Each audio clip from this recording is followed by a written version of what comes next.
Very pleasant. Good morning, everybody. Welcome to Appeal Yourself on Demand Monday edition of the Defo Show. Jeff DeForest. We got Mike Lubitz. And Lubie, I hope you had a sensational weekend. There are many things to discuss here. I don't know what order you want to take them in, but I suppose we should start with what was the most debatable topic for the last several weeks and kind of been debated as it always is throughout the season. And that is who belongs and who doesn't. And is there any more sadistic pleasure that you can possibly take than to see Notre Dame get screwed?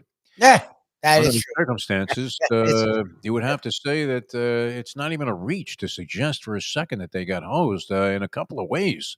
I mean, they're attacking them from all angles.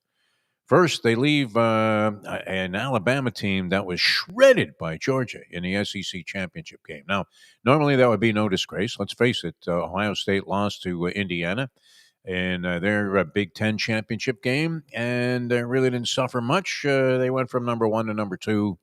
Okay, maybe created a slightly more difficult path. I don't know if that's even a fair statement because they will take on the winner of Miami and Texas A&M, whereas Indiana gets a shot to possibly beat Alabama or Oklahoma. So maybe in a little bit of a stronger spot there in terms of not being challenged. But that was it. That was all it cost them. Now, Alabama loses, though, in convincing fashion to Georgia. And you would have to say, with three losses, how is it possible that they move ahead of these other two lost teams that also had some significant wins? Although Notre Dame's most significant win was over USC, a USC team that always seems to be vulnerable. They did rattle off 10 in a row. They did look better than Alabama in the last 10 games, as Alabama was up and down after getting off to a solid start once they gathered themselves after losing to a very weak Florida State team, Louie. Yes. What is your feeling about the whole thing? I mean, look, we're happy for Miami fans. It's always nice to have a local team involved in something like the postseason. You give Mario Cristobal 2 weeks to prepare for anybody, and you've got a pretty good chance that he'll screw it up. Find a way to lose. It's a Texas A&M team that just lost to Texas and was like 30 points down to South Carolina before they rallied and won that game by a single digit, preserving their season's integrity and perhaps suggesting that maybe there was an opening there for somebody to come in and knock them from the ranks of undefeated. Texas, disappointing season by most standards, you would have to say. They do exactly that. They handle them in relatively easy fashion. So Miami perhaps catching a fading Texas A&M team while they seem to be surging and coming on in their last couple of games. But what was your feeling about the whole eventual outcome? James Madison gets in. It wasn't like that was an overwhelmingly convincing win over Troy in their conference championship game. I watched some of that ball game. Louie, did you catch any of the action? A little bit. I tried to watch it. It was just tough for me to get into James Madison and Troy and then Tulane. And what the hell did Tulane? That was a Friday night offer. It was hard for me to get into those games. I knew that they had relevance, but it's still James Madison and Tulane. Like, it's just I watching the same game over and over. That's with the woman in like my wife, exactly what she said. No, it's a different game. What are you talking about? Them both getting in, I don't get. I still don't understand why both of them got in. I didn't watch any of the stuff ever since 2023. I don't watch any of the prognosticators talking about the playoff. I don't want to hear it. I don't feel for anyone getting snubbed because I think if you lose, once you lose, I don't care. And also, there's so much biases involved in the networks that I just don't. Fox can't stand the SEC anymore, and the ESPN that's the only thing that matters. Like, literally, the argument for BYU was not the same as the argument for Alabama, even though they were the same case. They both played in their conference championship game. Actually, BYU only had 2 losses to Alabama's 3. They both lost their conference championship games decidedly. One got in, one didn't. There you go. What do I say? UM had a case. I don't think it was the strongest case. I don't know if Notre Dame got jobbed as much as anyone said. Well, I mean, they also got flip-flopped. It's just peculiar. Criteria came in. It's just peculiar, the thing that they did to Florida State that year and that they did this year. Like, Notre Dame would win games but move backwards Okay, that's weird. Miami would win games and move up. Okay. Miami went from 18 to now 10 or 12, whatever the hell they are, and won, and it was fine, but nothing was dramatic that they did. BYU made it to the conference championship game, only had 2 losses, and is out. Didn't make it to the conference championship game at all. And the 2 teams that did above them are home, and UM's in. It's there's a lot of question marks. I'm glad fans got their way and are happy, because the ACC cares about but didn't about Florida State, which is weird, especially when Florida State had a much stronger case than has. I'm very confused about all that. I don't know. The whole process to me is ludicrous. Well, the big difference there is Florida State was part of a 4-team configuration instead of 12. 100%. Yes. There were 12 teams. Florida State, there was no way they could have. Yeah, we would have gotten it. Yeah. But it's just the Alabama bias is clear cut. I mean, that's ridiculous. Notre Dame, though, ranked ahead of Miami the entire time in the CFP. And won and didn't play at all this week. That's the funny thing, is you can not. That's when they're going to have to correct, is not playing somehow. Like if Miami had played, it would have been worse for them, because they probably lose to Virginia the way that Miami plays. So they wouldn't have gotten in then. But because they didn't play, they did get in. Like the way to do it. Making your conference championship game is supposed to be an honor, supposed to be a privilege. If OU makes it instead of Bama, like OU's probably out, because OU probably loses that game to Georgia, and they're out. But because they don't play, they get the benefit of the doubt of barely getting by teams that they look garbage against. They just got really lucky bounces, because OU's not good. They have a nice defense. Their offense is horrendous, and they just skated by ranked teams because they would get like 3 turnovers in the first half and hold on at the end. But because they didn't play in the conference championship game and get that next loss, they are in. The whole system's an utter joke. To me, I don't see. And again, they got Bama in, which was supposed to be the thing that would ruin the conference championship games, but they didn't get BYU in. So, BYU before the conference championship game was in the playoffs. Why play the game? I would sit it out. Why play the conference championship game if it's only going to, it wasn't going to help them, right? They were already in. So it's not going to help them more. It could only hurt them. So, to me, why play a conference championship game? What's the benefit now? Now it literally, it may have definitively got them in, but it may have kicked them out. So they were better served last year. They were better served. I'm just confused at the whole system. Adding 14. I love the system because it's absolutely ridiculous. Yeah. It gives us this. Chaos is what creates all kinds of conversation all throughout the universe of sports talk and sports writing and sports analysis. Makes no sense. I mean, you can't be ranked ahead of the University of Miami in the CFP rankings the entire time that they've been administering these CFP rankings, which begins somewhere around the middle of the season. It's early, and you're ahead of them the entire time, and then on the final one, all of a sudden, head-to-head matters, which it should. It's fine. The criteria was a little bit insane. If you have the same number of losses and you beat the team head-to-head, all right, you could go quality of losses. In Notre Dame, this was early in the season, which usually doesn't carry as much weight, but fact is, they lost. They lost to the University of Miami. So how, with the same record, they could be ranked ahead of them all this time, which is weird. And then at the last second, they go, "Hey, you know what? We didn't notice this. They played already. That's unbelievable." So Miami gets the nod, which should make Miami fans happy, and even doubly so since it came at the expense of Notre Dame. Although it wasn't really Miami that kept Notre Dame out; it was Alabama, and Alabama. You would have to say was an undeserving. They did have some big wins against top teams, but they had the worst loss of Florida State. They got the worst loss. They had the worst loss. Yeah, they got dominated. Just because Florida State became ass by game 4, they got dominated by a team that is not even middle of the pack of the worst Power 4 conference. That did happen. Team that if they had the money, they would have fired a coach a year ago. Yeah. I mean, Norvell would have been gone. A team that, look, supposedly the word came out that they were trying to sneak in and get Lane Kiffin, which I still don't understand the Lane Kiffin stuff. But, he's a nice coach. He's never made a playoff. He's never made a conference championship game. So I don't, I get it. There was a dearth. I mean, who's orchestrated the better turnaround? I know he's the best. Indiana or Lane Kiffin at Ole Miss? I think about it. what Cignetti did was unbelievable. Yes, yes. And that was a good slugfest of a game. No scoring in the second half, and it was still interesting all the way. Ryan Day, I would have to say, if you're going to consider the Cristobal factor, Yeah, you have to he did consider it. Ryan Day syndrome.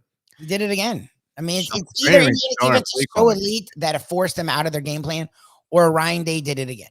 And Yeah. as I'm watching that game, I'm like, why is Smith never seeing the ball? Like, don't you at the end? Don't you just chuck the dude's 6'4", 230, and has good hands. Yes. Like, and he knows how to high point. Don't you just chuck it up? How does he not see the ball once at the end of that game? Like, and I was happy for Indiana, and I was leaning their way because that's a really cool story. Like, I really thought they'd get worked. Yeah. So that's really cool. But you're stunned the whole time. That You're like, what are you doing with this offense? They kept running the ball. I'm like, why are you run? I get you have good running backs. Chuck the ball. Like, look at what you have. Like, this is a case where you would clearly want to establish the pass to allow you to run the ball later on. And if you couldn't get it to your star guy and they were able to stop him, okay, so be it. But early on, when they got in the so-called red zone, they were inside the 10-yard line. I think they had like a 1st and goal at the 5 or something. They ended up getting no points out of it. Again, a coach abdicating a field goal. I was watching with a couple of diehard Ohio State fans this ball game, and they were mystified by the play calling by the goal line, but they were very much convinced that they had like a 4th and might have been 2. it was like 2. And they didn't need the touchdown. They just needed to get to 2 yards, and then they would have had a fresh set of downs from like the 3-yard line if they get to 2 yards. Yes. And they go for it. And both of the Ohio State fans that I was with, who seemed to be very knowledgeable about the roster also. So it wasn't like these were fly-by-night fans that just came in because they were in a big playoff game. These guys really knew their stuff. And they were both in favor of, yeah, you have to go for it. That's the Ohio way. Circle. So how much did that 3 on the scoreboard change the dynamic later on? When you lose by 3 points and you could have had a go-ahead field goal there at the end of the ball game instead of having to press for a touchdown. And on top of that, it changes a lot of the way that the plays would have been called and the way that you're thinking if you're in a tie game at that stage. So, yeah, did they do the right thing? I mean, look, we talk about it all the time. You have to have a little bit of courage. You don't want to go Tony Sperano, but I would say at least a couple of times a week you look at a ball game, either college or the pros, where a coach decides he's going to go for it. He goes Dan Campbell. He's going to go for it no matter what, and is in field goal range, and maybe only needed to make a yard or 2, and you're thinking, if I can't make 1 yard, then I don't deserve to win this ball game. Okay, Mr. Macho Man. But the truth is the 3 points proved to be invaluable later on. So that was the case certainly with Ohio State and the scoreboard dynamic there. And they end up losing 13-10. Now, it doesn't hurt them too much, except for the fact that, as I said, maybe a slightly more perilous road.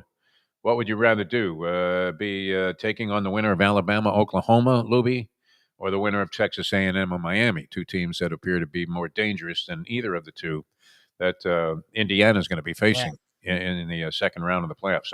So that wraps up with a ton of controversy, a lot of inconclusive info that was factored in, and a very strange feeling, almost as strange as watching Jeff Kent get into the Baseball Hall of Fame. Oh, he did? Over Don Mattingly. Yes. Mattingly was finally up with one of these veterans committees, and this was his 19th year that he was eligible to go into the I Hall of get Fame. he wasn't elite great. That's the thing. But Jeff Kent wasn't. That's Jeff weird. Kent was far from great. Plus, he was an asshole. I mean, just a known jerk. Yeah, that's weird. Mattingly's a great guy. Like I don't know. They're hard. Now, one guy is Donnie Baseball, great ambassador for the game. Also had success later on, which Jeff Kent had nothing to do with, but was named the manager of the year one year, Don Mattingly. Also, before he came to the Marlins, let's not forget, even though it wasn't satisfying for the Dodger fans that he wasn't winning World Series, he did have a successful run as a manager there. Now, could you go and manage the Dodgers, Lubie, and probably have some success? Probably, yes. I would think so, right? If you could if you could have a pencil to fill out a lineup card, you could probably pencil in Ohtani and get recognition as one of the great managers of the century. But he did have a post playing career of some significance, and Jeff Kent. look, you can't punish a guy, penalize a guy just for being a jerk off, but that's pretty much the way he was perceived throughout his career. Teammates hated him, fans hated him, everybody hated Jeff Kent. Writers, I would imagine, would not be taking a favorable view of Jeff Kent because he really was one of those guys. It was one thing about Barry Bonds. I don't know that you did a lot of baseball locker room coverage, but I did a little, and Bonds was fun. Yeah, at the end especially, of I his mean, career. I'd been doing it my whole life, going all the way back to my days at the Fontana Herald News, going into locker rooms. And I always thought it was kind of a wasted activity. It's good, if you're doing some feature story and you can catch a guy. What was great about baseball, you could grab a guy at the batting cage back in the day. Maybe less so now. You probably have to wait till they come in the clubhouse, but they give you ample opportunity to talk to these players if you have press access. So if you're doing a story, usually before the game is probably the best time to get the kind of material that at least I was looking for in feature stories and things like that. Uh, Jeff Kent, I mean, where Barry Bonds, you couldn't find Barry Bonds. And Matt Williams used to do all the interviews for Bonds when he was with the Giants. Matt Williams, remember Matt Williams, the third baseman, Yes, and then he yes, yes, became yes, yes. And manager, third base coach for for a the while. D-backs. Yes. Great guy. All right. They would sit down. All the people were coming to get something from Bonds. Hey, Barry, you on the juice? Hey, Barry, where are the syringes? Hey, Barry. Now, I understand fully well why Barry Bonds wouldn't want to be out there answering those questions. And he had like a throne in front of his locker, Barry Bonds, and yet it was always empty. Uh, where that was one approach. And okay, so you're not talking to Barry Bonds before a ball game. And probably the likelihood that he's going to be civil to you after the ball game, especially if they lost, was marginal at best. Jeff Kent was just a flaming asshole. I mean, you didn't even want to see the guy in Yeah. the locker room. Always was like that with the media. So kind of surprising that he would gain an edge over Don Mattingly, who had a career batting average of 307. Kent statistically not terrible. I mean, you could say that they said this about Don Sutton, that he was just a stat accumulator because he pitched so long, that his 300 wins weren't necessarily as significant as normally that number would be just an automatic. You get into the Hall of Fame. Kent, though, did hit 290 for his career, had 377 home runs. Is that right? 327 home runs, 327. Not a bad number. Uh, I think it's 327. It's either 377 or 327. I can't read my writing here. He did have a great year in 2000, but that was far and away his best year. He never came close to matching these stats. Hit 334 with 33 homers. Jeff Kent, 2000 with the Giants. So I don't know. I mean, did he accumulate enough to be a Hall of Fame? I guess if it wasn't at the expense of Don Mattingly not getting in, and Mattingly didn't even come close in terms of the number of votes. He got less votes from the committee this time than he did the last time he was eligible in front of this similar type of committee. I think they may change the people that are voting. This is voted on by former players, Lubie. So it's not a press thing. Kim Eng, actually, it's players and former executives. Kim Eng was one of the people that was deciding this. I would imagine Mattingly got her vote. But anyway, it's a shame. Donnie Baseball, well deserving of being in the Hall of Fame. Do you think of him as a Hall of Famer? Or do you think, hey, you know who's really a Hall of Famer? That Jeff Kent. No, no. I mean, look, Ken had a good career, but Ken also drafted in on a lot of guys. Like Ken wasn't the main guy in any of his teams, from what I remember. And whenever he was the main guy, he had issues. Like Mattingly was the main dude. Like I don't know. I know the Yankee team didn't win, and I think Kent won a lot because he was with Barry Bonds. But like, I think of one as the leader, main guy, and I think of the other guy as the second or third best guy on the team. I don't understand. Mattingly, not like Mattingly's a Hall of Famer. I know He he got was hurt. also a multi-Gold Glove Award winner. He was a great player, and he was a leader, and he was consummate pro. I hate the Yankees too, so it's not even a Yankee thing. But like, I get he got hurt early, not early, but halfway through his career, and he wasn't the same after that. Okay, but he was elite when he was there. I don't understand the Mattingly thing. And Jeff Kent doesn't make any sense to me. He's a nice player, but he's not. I never think Jeff Kent Hall of Famer. Hall of Fame, Jeff Kent. Yeah, that's weird. First thing you think of, HOF. Unbelievable. All right, so that was another bizarre bit of decision making that took place with the committee. Inter Miami CF wins champions. the MLS championship. Will there be a parade? And if so, where does it take place? What, they march down Sunrise Boulevard? What are we going to be doing? That would be great. First of all, it should be in Broward for sure. And I don't know where. Is the MLS Cup as ugly as the actual World Cup is? Because the World Cup may be the worst trophy that was ever taken out of a mold. I mean, just unbelievably ugly trophy. The World Cup, the actual World Cup, and then all that World Cup stuff came down, of course. And the United States got a soft draw, didn't they? As far as group play goes, couldn't have broken any more favorably for them. Many of the heavyweights not involved. What, Australia? Are we afraid of the Kangaroos? No, no. Think Soccer? No. Australia. Who else is in there? Some other schmink team. Paraguay, I think, is in their thing, and Paraguay for a while became really good. I don't know what they are now. I don't know the world soccer Far level. be it from us to be discussing with any level of No idea expertise the where- For a world. while, I had a decent idea. Now I have no idea.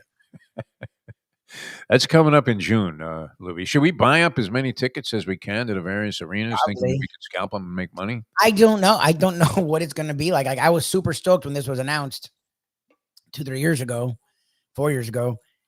We're in a different place now. Rah rah sis boom ba America is not like, and then also like the way we handle things now is not really good. Like we're not efficient, we're not safe, we don't do what's like in the citizens or the residents. Trump got that highly coveted Peace Prize, though. Yeah, from Did you FIFA. see that? I didn't even know they had one. What, was this the first year that they issued one? And it's the last year they'll do it. I just As don't he's like. holding up a photo of bombing some poor fisherman out of the Caribbean. I mean, first of all, they're going to be Lobster tails are nice flying people all over. everywhere. No. So attending it's going to be an utter disaster. Second, they're not one for planning and properly getting through things. So I don't know how safe it'll be at any of these events. Like I really went from being super excited to forgetting it's coming. Like I'm not. I don't even know if I even care to go. Like it's such. They've sort of ruined it so much with this last 9-10 months that I don't know what it's going to be. Like I really am curious what the hell it's going to be. I never really cared too much about it one way or the other, whether it was here or anywhere else. I do. I will watch some matches though, Lubie. It's not like. Look, is it part of the job to try and like this stuff? It's almost Yes. like Mayo's fetish with Skyline Chili, Yes, where no matter how many times you try it, you're like, listen, you like it, great. it's fine. It's in. Kind of how I feel about soccer. You like it, great. Exactly. It is interesting to see the fever pitch that people observe some of these international teams. That'll be kind of fun. I don't know how significant is it significant at all that Messi won this minor league soccer championship, or is it more of an embarrassment that he was involved in I this? mean, it's fine. At least if Does you're he going play to for Argentina in the World Cup? Are they even in? I mean, what's the story on that? they're in, he usually does. I don't know if he still's doing it. I thought last one may have been his Bon Voyage, but he's still playing soccer, so maybe, and he's still playing at a decent high level. So How do we know he's at a decent level? I mean, I don't know. I don't if you know. put Scooball and you threw him down in Double A, would you not expect him to strike out the sides every inning? 100%. Yes. That's how I look at this whole Messi thing, and people are making a big deal of it. I guess since it happened here in our hometown, and there seemed to be some kind of following for it, Lubie. Maybe we're just out of the loop. Is that possible that we shouldn't even be fit to comment on it because we really don't give a flying one about soccer? I mean, I'll comment it as much as I can. Like, I'm not going to break down players or break down the favorites or any of that stuff. I couldn't name you a guy. I could barely name you another guy. I'm thinking, can I name you another guy on Inter Miami CF? Suarez? Is there a guy named Suarez? Suarez is still there. Yeah. And I don't know anyone. Suarez. How about that? I name you two guys on the team. Who's the coach? You know who the coach is? No idea. They had a coach. He was just That's crazy. little Luca. I mean, if he gives a flying one about soccer, you put that kid into soccer, Lubie, and you're in trouble with me. I don't ever want to see a soccer ball, even like in his crib, like one of those little ones. So, yeah, make sure that this kid does not play soccer. But congratulations anyway are in order. And I'm hoping that Messi throws the party at Wicked Cheesesteaks and just goes out. Yes, that would be great. Wings for everybody. It'd be absolutely fantastic. All right, the Dolphins played yesterday. We had a whole NFL slate. We're going to talk to Jason Cole about the National Football League here in just a few minutes. We missed Jason last week, but nice recovery, Louie, as he'll join us today. Very significant happenings around the National Football League, including your red-hot Miami Dolphins. Red-hot, Louie. Yeah, I mean, not only they're winning, but they actually looked good this week at least. Destroyed the Jets. The Jets, completely inept effort. Let me ask you a question. Justin Fields, was he injured? Is that the reason he I didn't don't come? know. Who was the guy? Who was the guy? I That don't was an think. undrafted free agent that they had at quarterback to replace Tyrod Taylor, who's been in the league 100 years. So I don't know that anybody gets overly excited. Oh, man, we get to see Tyrod Taylor play today. Not a bad player. Don't want to take anything away from him. Longevity in the league means a lot, even at a backup quarterback position. But Tyrod Taylor broke in with Don Strock. Not exactly going to add a premium to my desire to pay for seats. So the Jets, though, looked absolutely horrible in this ball game. We can't even criticize Mike McDaniel because it was a non-competitive affair. The Jets' only score came on a punt return near the end of the first half, and you thought, "Wow, here we go again with this Miami Dolphin team." I believe it became 21-7 at that time. Yes. But and they're dominating the game. They're up 21-0 in the first quarter, and you're thinking only the Dolphins could keep the Jets hanging around in this game. Where sure enough, if they had gotten the subsequent score after scoring on that punt return, they're right back in the ball game. But it never really happened. No. A lot of significant stuff happening around the league. That Cincinnati Buffalo game was fun to watch in the snow. Always enjoy that. It looked like Cincinnati was going to beat the Bills, but the Bills come back 10 points down. Fourth quarter, they come back and win that ball game. How is Jacksonville 9-4? Man, they're a tough team to gauge. 9-4, right? And they annihilate the Colts yesterday, whose season went up in smoke in the process. The Colts, who have now lost 3 in a row, also lose Daniel Jones for the season to one of those Dan Marino torn Achilles, where same thing kind of with Aaron Rodgers when he was with the Jets last year. Takes one step and you're like, oh my God, I can't believe he. How fragile is the Achilles, Lubie? I know I tore one, about a year and change ago, but I mean, how fragile is this particular ligament? I mean, again, literally, you can take a step Man, and it just pops. Like it's weird. Pop goes the Achilles, and there goes your season. We feel for our man Charlie Partridge, of course, coaching with the Indianapolis Colts.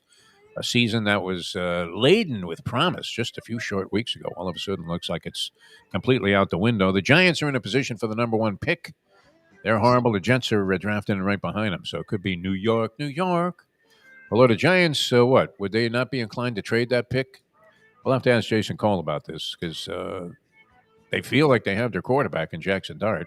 I don't know. Any of these quarterbacks pop up, Lubie, and make you think? No, I can't stand any of the quarterbacks. I even Pro Mendoza that prospects, everyone no? likes. I think Mendoza is like a late first round guy. Like and even then, I don't know what he really is. How old is I'm just saying there with Ohio State? He Is he looks going? like I he's think 9 he's a years sophomore. old, this guy. I think he's a sophomore. I think Really? he's a true sophomore. Yeah. Like I don't You think look any younger than this kid does? My Yeah. God. He looks young as hell. I don't think he's going anywhere. I don't think he can go anywhere. Yeah, I don't like any of the quarterbacks. I don't. I mean, I think it's okay. Look, Cam Ward is proving what exactly I said. He was a second round quarterback. Like this thing, you don't have to force guys up. If a guy isn't there, a guy's not there. Like some guys are just not. They may eventually get there, but if you draft a guy in the top 10, you have to start them somewhat soon. And none of these. I mean, Mendoza is a nice quarterback, and in a real class, he'd be like a second, third round pick. Like they're gonna force 2 or 3 guys up. I don't like any of these quarterbacks. Like I don't think any of them are like starting anytime soon, guys. Are we ready to concede New England to be the best team in the league? Is that possible? Come on, Louis. I don't know. I don't know who is because the Ravens are a mess. Yet. The Bills should have lost to the Bengals. They found a way Chiefs to win. are Chiefs are likely done. going to miss the postseason. Are you Not a kidding me? playoff team. Yeah, I don't know. Look, in the AFC, it's worked out really well for the Patriots. They turned it around in the perfect year because there's no one really good. The AFC is sort of like the Jags. Like who? I don't believe the Jags. I don't know Jags what look great one week, and then they look great in portions of games, and then look horrible in the same game. It's pretty incredible. All right, we're going to come back. Jason Cole scheduled to join us here on the show. Jason, of course, the 33rd team, longtime NFL insider, and one of our favorite guys on the program. He should be with us when we come back in a moment. Now that The time. Mike McDaniel, coach of the year, man. It's 8:33. There you go. Hey, folks, Tony Segreto here. Let me ask you a question. What do you look for when you go out to eat? Good food, obviously, friendly atmosphere, not too loud, but good energy, reasonable prices, and a place where you feel comfortable. All those ingredients, no pun meant there, are hard to find unless you're talking about the Texas Roadhouse. You see, they encompass all of those attributes. Really, really good food, amazing atmosphere, good for a family, good for a date, or just a night out for yourself, and prices that will make you extremely happy. Their ribs unmatched, steaks hand-cut every day. Everything, and I mean everything, is made on site, including their incredible bread. It's the one day, folks, that you can forget about low-carb diets. Trust me when I tell you, Texas Roadhouse, your restaurant, your destination when you say, where should we go and eat tonight? From the newly renovated sports bar to the beautiful bayside views captured at the Tiki Bar, Jimmy Johnson's Big Chill has it all. Located at mile marker 104, the Big Chill also offers waterfront dining while experiencing breathtaking sunset views of the Florida Keys. It's simply the hottest spot in the Keys to cool off. That's Jimmy Johnson's Big Chill at mile marker 104 in Key Largo. For more information, call today at 305-453-9066. Joe Bees. The bees collect the pollen, bring it to Joe, he packages it, and he gets it to you. It's simple, 100% natural, and it's good for you. There's only one place to get Joe Bees, and that's from me. Joe B. If you want to look and feel good, call 877-300-5632. To be or not to be? That is the question. Whether 'tis nobler in the mind to suffer the slings and arrows of outrageous fortune, or to take arms against a sea of troubles, and by opposing end them, to die, to sleep, no more, and by asleep to say we end the heartache and 1,000 natural shocks. What could that have been about except Gambling. to hedge or not to hedge?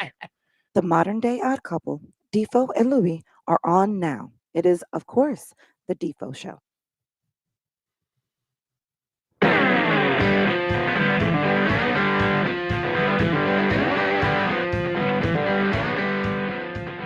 All right, welcome back to the show. Feel yourself on Mount Monday here. Jason Cole going to join us in about a minute, and we'll get into some things concerning, of course, the National Football League. As we've already concluded, hard to believe, Lubie, Week 14 is just about in the books. We do have the Philadelphia Eagles, at the Chargers tonight? Philadelphia Eagles and the Chargers, and I'm going to be needing the Eagles to come through here just in my personal bookmaking venture. With my buddy. This is being manned, this desk, by our good friend, Paulie Man. He's still very much involved with the program, Lubie, although we're doing it almost exclusive. Well, exclusive. We haven't seen him in how long? When was the last time we saw the Paulie Man? When we were doing that stuff with that guy that had the studio? He came one time for that show. I haven't seen him. Yeah. What's it, 4 years? Yeah, it's been like 3 years. I haven't seen the Paulie Man in like 3 years. Is it in this warehouse district? That was you're already on the set. The cameras are rolling. I think I'm here, but I'm not sure. Anyway, he's been manning the Defo Research Institute when it comes to degenerate factors and studying certain trends that are taking place in the NFL. The Dolphins now are over in after 5 straight unders. The Dolphins go over in their ball game yesterday. The Ravens have had 4 straight against the spread losses. The Bengals 3 straight against the spread wins. The Texans 3 straight ATS wins, 4 straight unders. The Jags 4 straight against the spread wins. The Chiefs 5 straight against the spread losses. Lubie, the Chiefs, Andy Reid. I bet you were throwing chicken tenders at the screen there, thinking about. How disgusting that is. 5 straight against the spread losses. Washington 1-7 in their last 8 against the spread.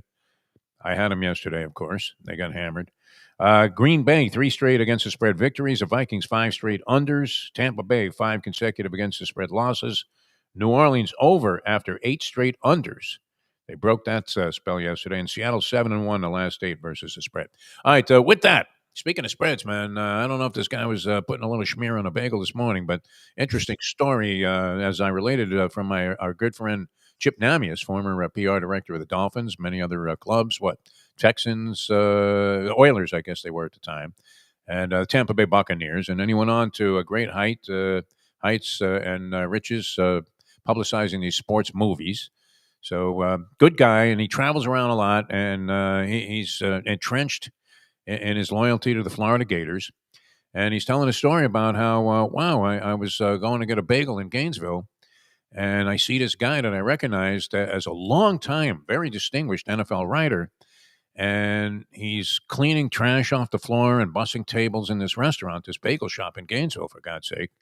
And Chip, being the gentleman that he is, was wondering, Lubie, and I don't know, what would you have done in this situation? Would you have approached the guy, or would you have thought that, oh, this poor guy was like at the top of the media charts? I mean, everybody wanted Super Bowls, right? Hey, Jason, get over here. Hey, Jason, you got 5 minutes? How about 5 minutes? We've known you forever. And so he thought, Call. you're jumping in here early on this story, Jason? Oh, sorry. No, sorry. I didn't mean to do that. There was a customer literally yelling at me whether I was on a break or not. And because, it's right in with what we're talking about. Break or not. So I'm on a break right now. So there you go. I'm on a break. Very good. Yeah.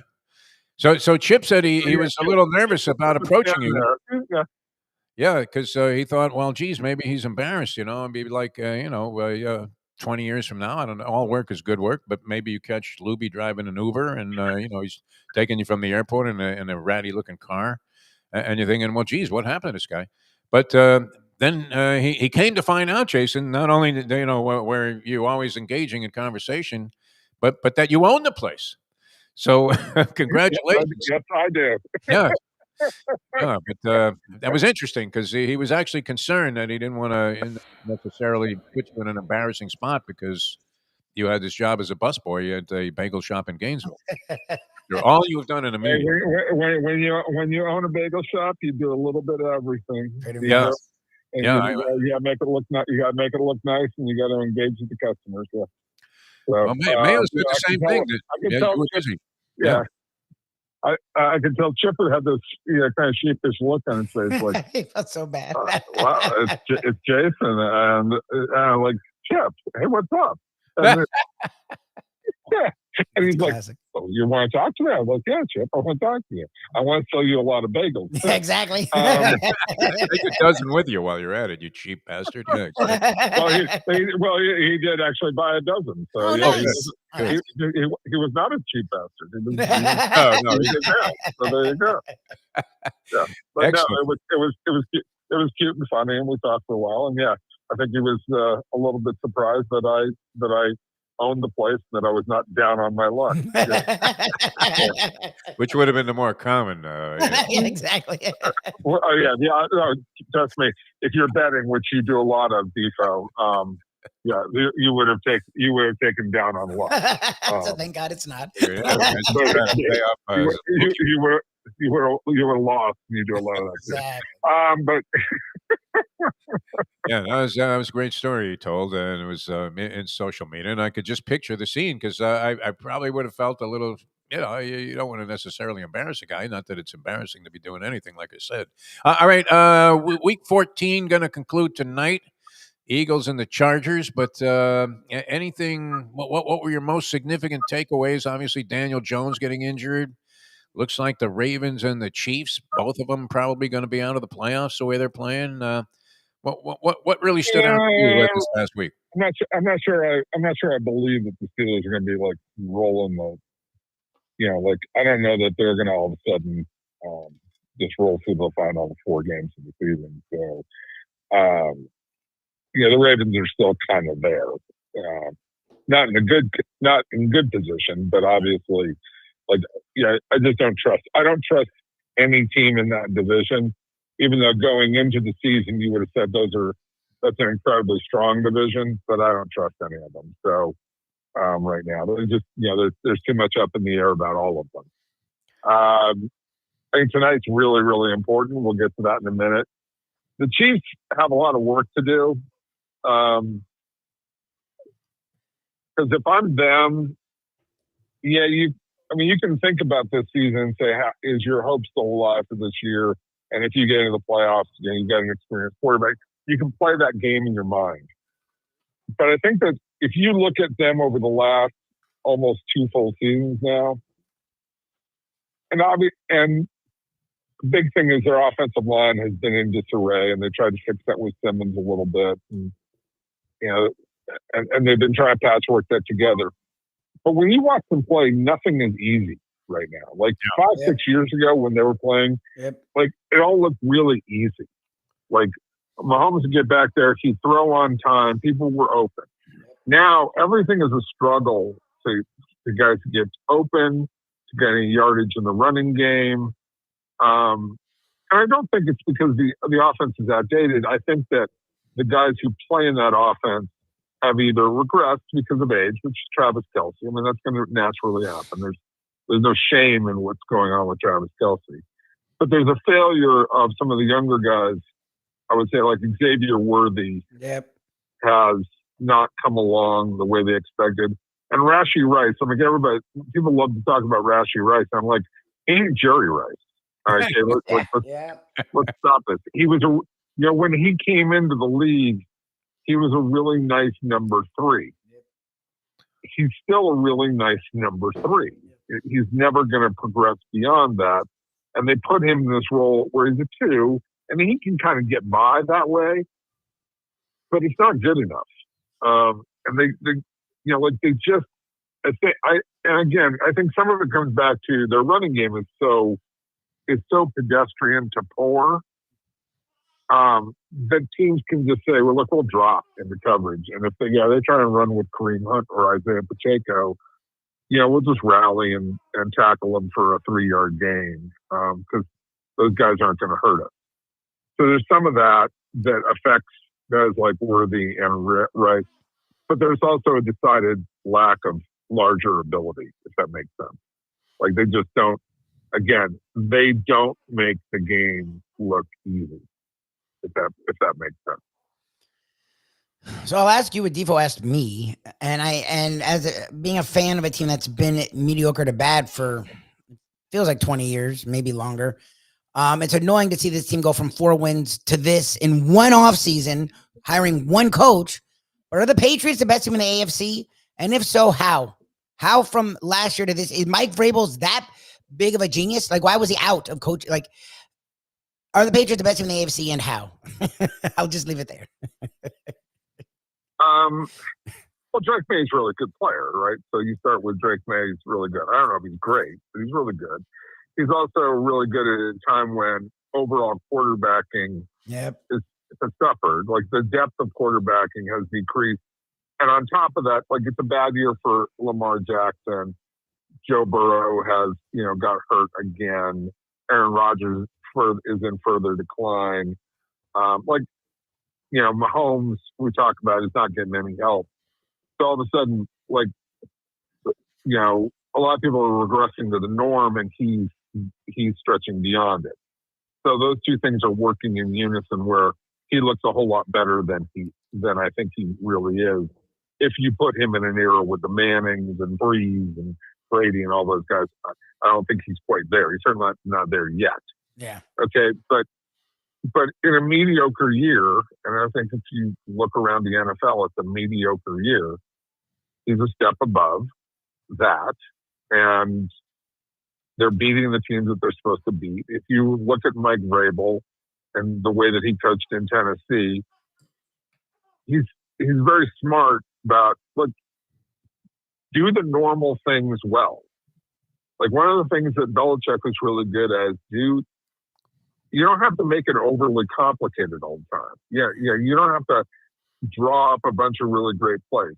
Just do the basic things really well. Like the whole "do your job" mantra isn't just about doing all the specific things that we ask you to do. It's do the simple things. Do the basics. And if you do the basics well in the NFL, generally you're going to be around 500. Yep. And then there's going to be some magical years where everything comes together and you're going to go way beyond that. I think that's the kind of key for Mike Vrabel. And that's what he did in Tennessee, when he had Derrick Henry and Ryan Tannehill at their best, is they're a solid team, really good defense that made the most out of those guys. Now, if you start to give him more talented people, say like along the lines of a Dan Campbell, who's got so much talent in Detroit, and you're now allowed to do extraordinary things, we'll see how he does. But right now they do the basics really well. And I think that he knows that as a former player who played that way, and as a former player who played that way under a genius of a coach who emphasized those simple things being done year after year after year after year. I was kind of mocked, Jason, as you would imagine, by the legions of fans that we have here on the show for stating at the time that the Dolphins were the best 1-5 team in the National Football League. They eventually became the best 2-7 team in the National Football League. Are you trying to argue that you're somehow vindicated? I believe so. I don't see anybody else that's matching up. Is this some long, elaborate, like, Defo moment as we try to justify that I was a genius at the time that I said that the Dolphins were, going into that deep analysis? I mean, yes. I've heard that before. Yes, and here we sit, though, with a 6-7 surging Dolphin team. We did the Tony Segreto thing. I know you were probably a big fan of this also. Who they beaten? Just remind me who they beat. They can only beat the teams that are on their schedule. I'm going to go to a cliche. There you go. No. Actually list they didn't make the schedule, Jason. They can only beat the teams that are in front.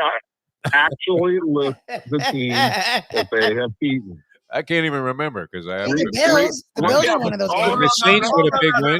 No. You know exactly who they've beaten because that would have been part of the diatribe in case there was some proof of the element that you were trying to make in the first place to say that you were so right about them being the best 1-6 team. I don't think there was any doubt about that. Look at who they have actually beaten. This team. And then you looked at it and you said, oh, yeah, it's a bunch of schlups. Never mind. That's not going to be part of the platform of my argument. Yeah. So, I mean, look, they're playing better football. Give them credit and give, McDaniels credit for, keeping those guys, on board. And that's a great thing. Yeah. And, he wasn't a terrible coach at the time. He was a terrible coach running things and things went poorly, right? Yes. He's a smart coach. And I think that there's going to be a time somewhere in his career, and maybe that will remain in Miami, because maybe he saved a job in Miami with the Surge. Okay. Maybe it'll be where everything comes together and he sort of gets it. And he goes from being the opposite end of the Mike Vrabel, which is the guy who's trying to reinvent the wheel all the time and come up with the genius play all the time and try and find, okay, here's the perfect play. It's like, I appreciate that and the enthusiasm, and I love the people who think that way. But that's not percentage football. It's sort of like, if you go back to Kyle Shanahan, who is McDaniel's mentor, right? Yes. Kyle Shanahan, as great a coach as he is, always does that. Screwed up a Super Bowl victory for Atlanta against the Patriots, right, in that game, because he, instead of saying, let's just take the mundane play in a couple of situations, there were 3 specific plays in that game, and I don't want to go over that because I've done it over 1,000 times. I don't want to go over each one of those plays. Yeah. But there's 3 key plays in that game where he chose to call the perfect play rather than the meathead play, the percentage play.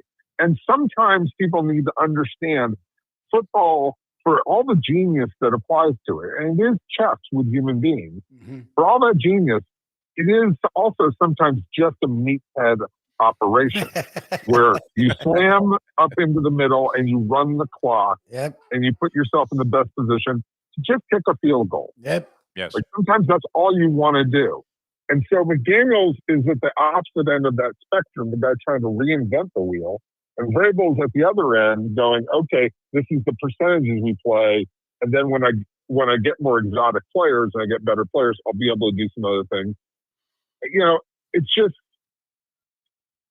again, I think McDaniels can be a terrific coach. I like a lot of things about him.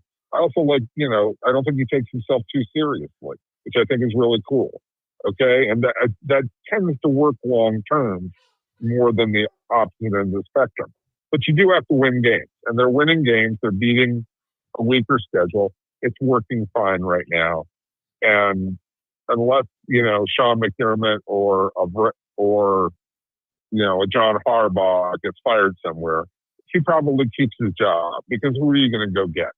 Like if you go get somebody else, you just going to have to reshape the entire roster. And that's no fun. Now, the other question the bigger question in this one is, if you keep McDaniel, what are you doing with Tua? And I think that you have to come to the conclusion that Tua's not, when Tua has played in bigger games this season and not against the schlubs, he's still the same guy, and that's not good enough. So you have to come up with a plan for what are you going to do at quarterback. See, my curiosity is, what do you do at GM? As like, good personnel people usually don't want to be forced a quarterback. Like McDaniel clearly, which is why Dolphin fans didn't want, is clearly coaching himself into keeping the job. Okay, can you then still get a high quality personnel / front office guy with that? Because that seems to be what the Dolphins do time and time again. Pick the GM that they're keeping. Now you go get a coach. Okay, you pick the coach. Now we're going to go. Like, the organizations that usually win, usually it's in concert. Can they keep McDaniel and still get a high-quality GM? Well, yeah, you can. I mean, look, people want these jobs.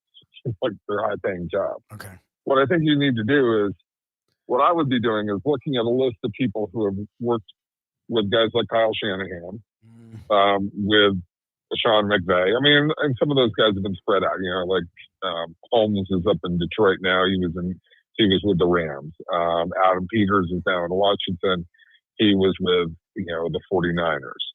But I would be looking for guys like that who McDaniels probably knows from somewhere along the line, and so that they have some familiarity and say, okay, this is the kind of player that you like.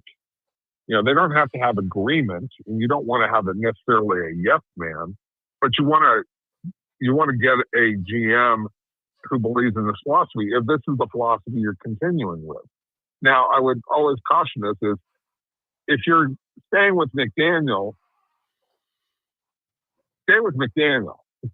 Like that, like commit to this and say, we're going to do this for 3, 4, 5 more years, and do it this way, and get a GM who can work with them that way, right?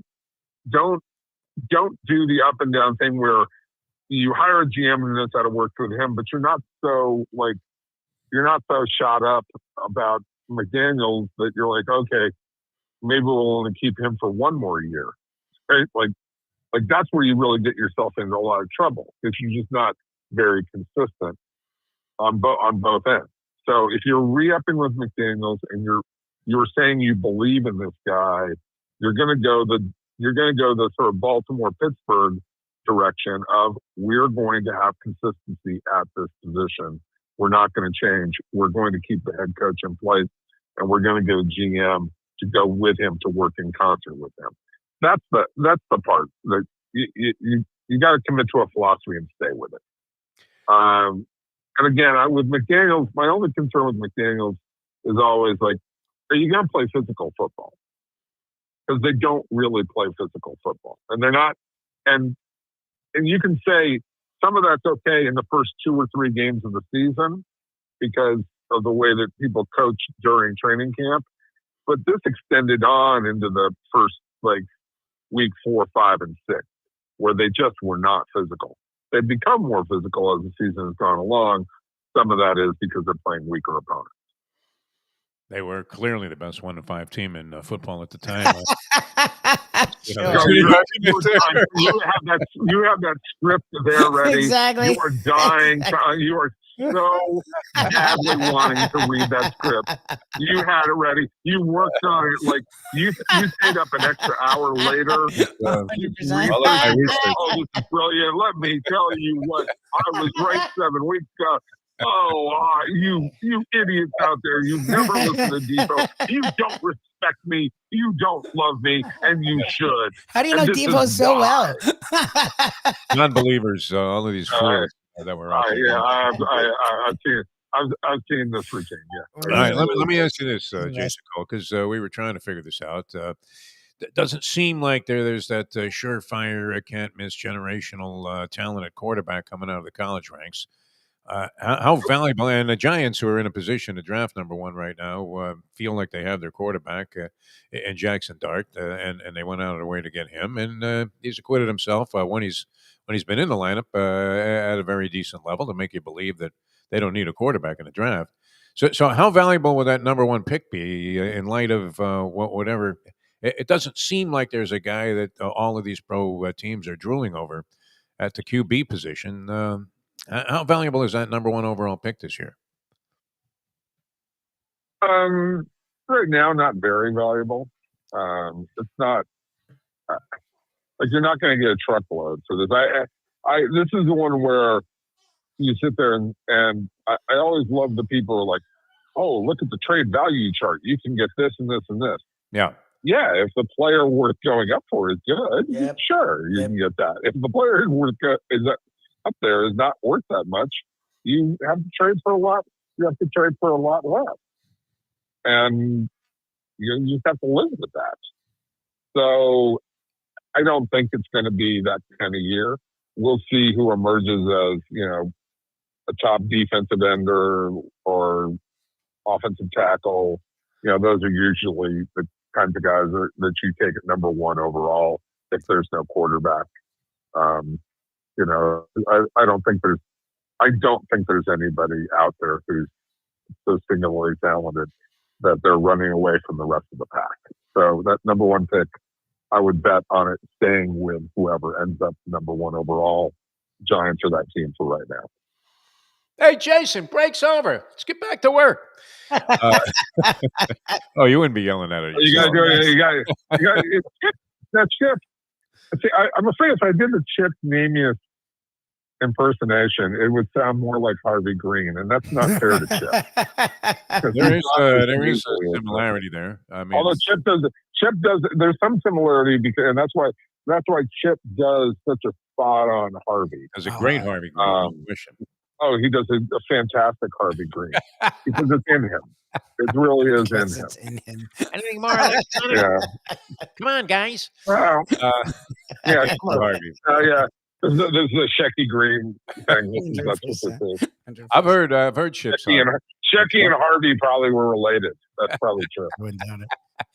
All right. Great stuff as always, Jason. We appreciate you taking time out of your day there. I was thinking if you didn't tell him you own the place, Chip might have slipped you 100, but I should have held on. You should have lied. I would have just said, man, I can't believe I goes, hey, you're in hard times. I go, oh, thanks. Yeah, by the way, I'll pay off the debt on the loan when I bought the place. Thank you. Thanks, Chip. I appreciate it. All right, man. Always a pleasure, Jason. Have fun. We'll talk to you again soon. Thanks so much for being with us. Jason Cole, ladies and gentlemen. All right, that was fun. You didn't run to buy my theory about the Phins. I was right, Lubie. They were the best. You were right. Obviously, they've won 4 in a row. And they did throw in demolishing the Bills in there. Now, again, I don't know what the hell the Bills are, but Bills, wow, you talk about cockamamie results. And it looked like they were beaten badly in this game, didn't it? Yes. They were getting badly outplayed. They're down 28-18, which was somewhat of a miracle. You would think that the elements all were in favor of the Buffalo Bills yesterday with the snow that was coming down there and the Cincinnati Bengals just getting Joe Burrow back. I always thought it was an advantage, Lubie. See, now you didn't play a lot of games in inclement weather. I mean, maybe rain. Did you play a lot in mud, sandlot football even, where I always felt it was a huge advantage for the offensive player to be playing in adverse conditions. I don't know. Well, what was your feeling about that?